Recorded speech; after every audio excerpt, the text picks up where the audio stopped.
Evening everyone.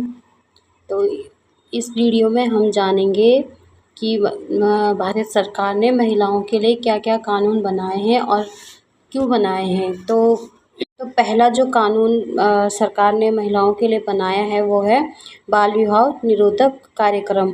तो इसकी शुरुआत जो भारत सरकार ने इसकी जो शुरुआत की थी वो की थी 1929 में। तो 1929 में इसकी शुरुआत की थी और ये जो अधिनियम है, जो कानून ये बनाया गया है महिलाओं के लिए, ये 1930 में एक्शन में आया। तो इस जो लड़की है उसकी कम से कम जो आयु है वो 14 साल और जो लड़के हैं उनकी कम से कम आयु 18 साल होनी चाहिए।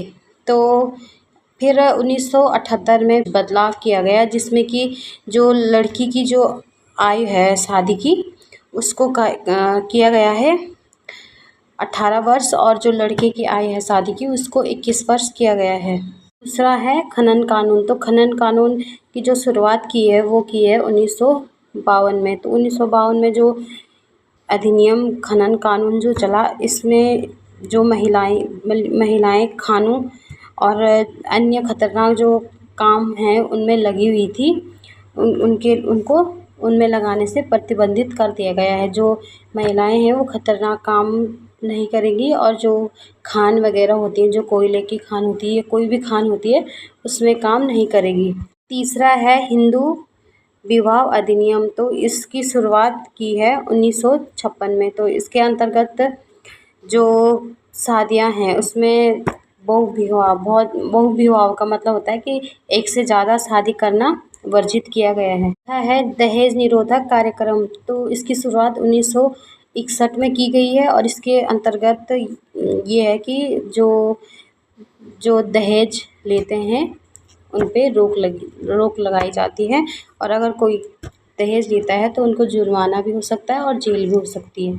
इसमें पांचवा है हिंदू उत्तराधिकार अधिनियम, जिसकी शुरुआत 1956 में हुई है और इसके अंतर्गत ये है कि जो पैतृक संपत्ति होती है, जो पिता की संपत्ति होती है, उसमें लड़कों के साथ साथ लड़कियों का भी बराबर हिस्सा बताया गया है।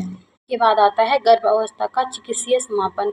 तो ये जो MTP अधिनियम जो शुरुआत की है इसकी शुरुआत की है 1971 में और इसके अंतर्गत जो गर्भ अवस्था अगर माता की जान को गर्भ अवस्था की वजह से खतरा है तो 20 हफ्ते से पहले उसका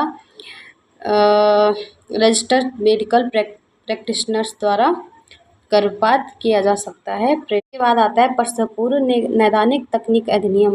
तो इसकी जो शुरुआत हुई है वो हुई है 1994 में और इसके अंतर्गत जो गर्भावस्था के दौरान जो भ्रूण का लिंग परीक्षण किया जाता है, मतलब जो गर्भावस्था से पहले ये जाना जाता है कि गर्भ में लड़की है या लड़का, उसको कानूनी अपराध माना गया है और उसके लिए भी डॉक्टर को भी और जो करवाएंगे लिंग परीक्षण उनको भी जुर्माना है और जेल भी हो सकती है। इसके बाद आता है समान वेतन अधिनियम। तो इसकी जो शुरुआत हुई है 1976 में हुई है। इसके अंतर्गत जो कामकाजी महिलाएं हैं, कामकाजी महिलाएं हैं, उनको पुरुषों के समान जो वेतन होता है, समान वेतन दिलवाने पर जोर दिया जाता है इस अधिनियम के अंतर्गत। बाद आता है घरेलू हिंसा अधिनियम।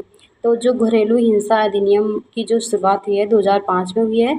इसके अंतर्गत जो घरेलू स्तर पे जो महिलाओं के साथ जो हिंसा होती है उसकी रोकथाम के लिए ये अधिनियम बनाया गया है। तो आपको मेरा वीडियो कैसा लगा प्लीज़ लाइक कीजिएगा, कमेंट कीजिएगा और शेयर कीजिएगा और ज़्यादा से ज़्यादा कमेंट कीजिएगा। Thank you so much.